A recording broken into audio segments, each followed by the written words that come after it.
Hey lovers, Anthea here.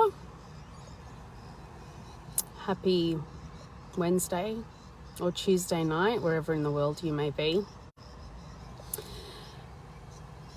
So I want to do this little live around why it's so important to assume the best in others, right? To constantly be assuming the best in people. But first I just want to talk a little bit about why I call people lovers, right? I had one of my clients, my American clients, she's absolutely gorgeous. She said to me, Anthea, just thought I'd let you know that over here in America, you know, we only call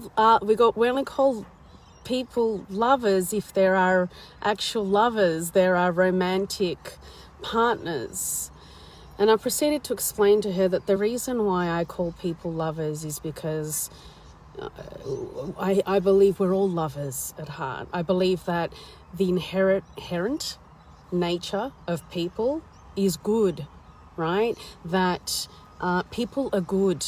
Yeah, that's their natural state. Their natural state is to be good, and we are all love, right? It's essentially what we are. So we're all lovers, and I hope that when people hear me call them lovers, that it sparks something in them. That it gets them rowdy. Right? It gets them sparked up. It gets them aroused for life, right? It's really important to be aroused in life, in all areas of our lives, not just in the bedroom, right? So if you're watching, just drop me a little hello so I know you're here. So anyway, so that's why I call people lovers. I love it. I'm going to continue doing it. And I hope that it does spark something in you when you hear me say that. So let's talk a little bit about why it's so important to assume the best in people, okay? Now, back to the old chestnut of conditioning, of childhood conditioning, of programming, of our wounds, right? Now, if we have trust issues, if we've been wounded over and over again and we struggle to trust people, essentially we are going to assume the worst of everyone. Yeah. So now what we're doing is we're unconsciously walking around in life with these filters on, assuming that people are trying to hurt us. Someone's going to get me. Someone's going to hurt me. I can't trust this person. I can't trust that person. And what it does is it creates what we experience. Okay. Now let's say that's the filter you've walked around with your whole life. What do you think you're going to experience? You are going to experience exactly that, okay? And I know it's really hard because if you've got really, really deep wounds, we all have wounds, right? If you have a really, really deep wound and it's around trusting others, then it is going to be a bit challenging for you to lean into that concept of assuming the best of others. Now, I'm not suggesting in any shape or form that you need to go out there and just start trusting everyone. That's not what I'm suggesting at all. But what I'm suggesting is that you open yourself up to having different experiences. Yeah? So let's say for example, you meet someone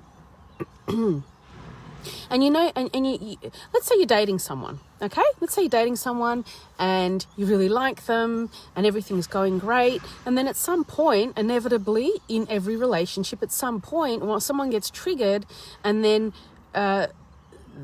reacts to that trigger.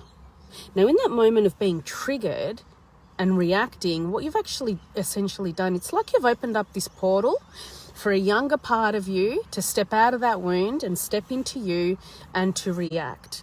So now what you're doing is you're reacting from that younger part of you and you're assuming the worst of that person, right? Or you're judging them or you're criticizing them, okay? So now what you're doing is you're assuming the worst.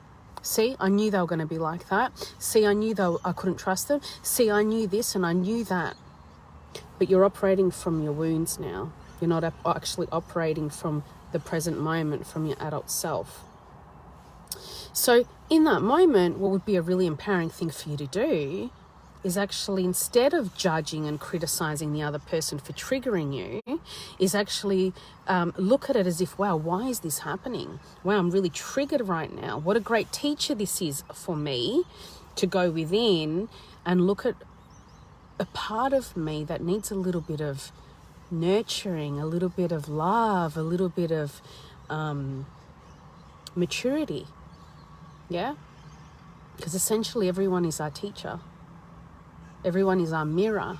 So if people trigger you, they're your greatest teacher. Unfortunately, I know a lot of you might not want to hear that, but they are your greatest teacher. And the people in this life that have triggered you the most, for some people it's parents, it's siblings, it's husbands or wives or exes, they are your greatest teacher, because anytime you react to someone rather than respond, you are giving your power away, right? And essentially that's what we do. So what will help you even more is if you bring back into your awareness that people's intention is generally good. Yes, I know there's some corruption and evil and this and that in the world, but essentially the people that we deal with, people are good. So if we come at it from that approach, now you're not responding, you're not reacting to that person and judging them and criticizing them. You're looking at them as if they're your teacher. And if you come back to that, people are good, well, maybe that person was triggered too. Maybe you actually triggered that person, right? It's really important that we come out of our own heads and consider other people too. Maybe that person called me that name, which really hurt me, because they're deeply wounded too. Maybe they're not just mirroring me, I'm mirroring them as well, okay? And maybe they don't have the communication skills that I have. Maybe they don't know how to use their voice to express that I triggered them, so they just are attacking to protect themselves. Now, let me tell you something. Anytime anyone attacks verbally, it's a defense mechanism, yeah? Even physically, if you watch kids fighting, yeah, it's a defense mechanism. It's a form of protection. If someone is attacking you verbally, it's a form of protection. Okay? Not an excuse. I'm not trying to excuse anyone, okay? But what I'm trying to do is trying to get you to have a different perspective as well. Yeah? Because it's really important to consider everybody in a situation. It's really important to consider, how am I showing up here? How did I show up in that situation? Is that in alignment with how I want to show up in that situation? Or is that not aligned? Is that how I would like to behave in my romantic relationships? Is that how I would like to behave in front of my children? Let me give you another example. So yesterday morning, I went to take some stuff out of my daughter's school bag, and this spider, like about this big, jumped out of my daughter's school bag and onto my bare arm.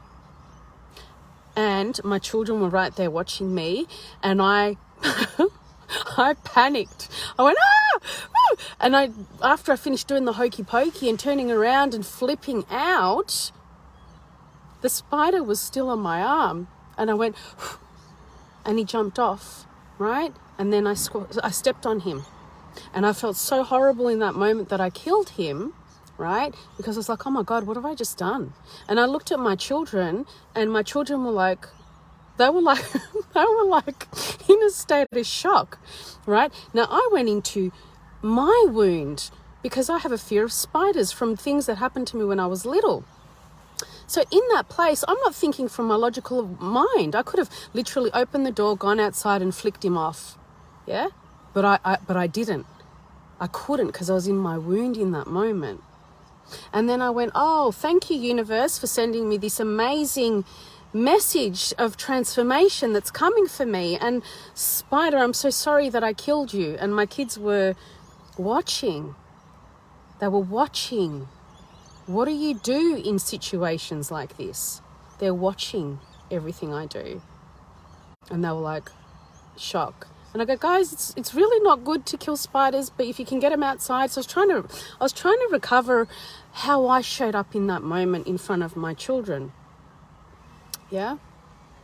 So now I've got a bit of healing to do around spiders, and I'll probably see my hypnotherapist to help me with that, so that I don't react in that way next time, so that I can rather respond to the situation, right?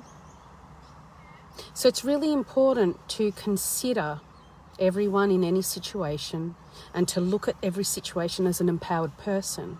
And it's okay if you react and there's still, you know, things that you need to work on and develop and heal. But what's important is that you begin to look at it from an adult perspective, and you start taking responsibility for how you show up in your relationships and how you perceive the world. If you are perceiving the world as a negative and bad and toxic place, they are going to be the experiences you have. Okay? So if there's some clearing there to do, it's really important you start doing it. Yeah?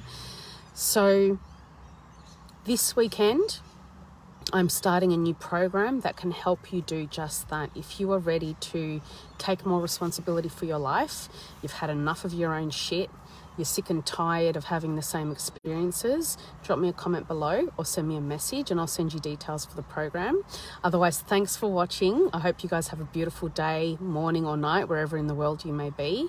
And if this video has helped you in some way, let me know. I'd love to hear from you. Bye, everyone.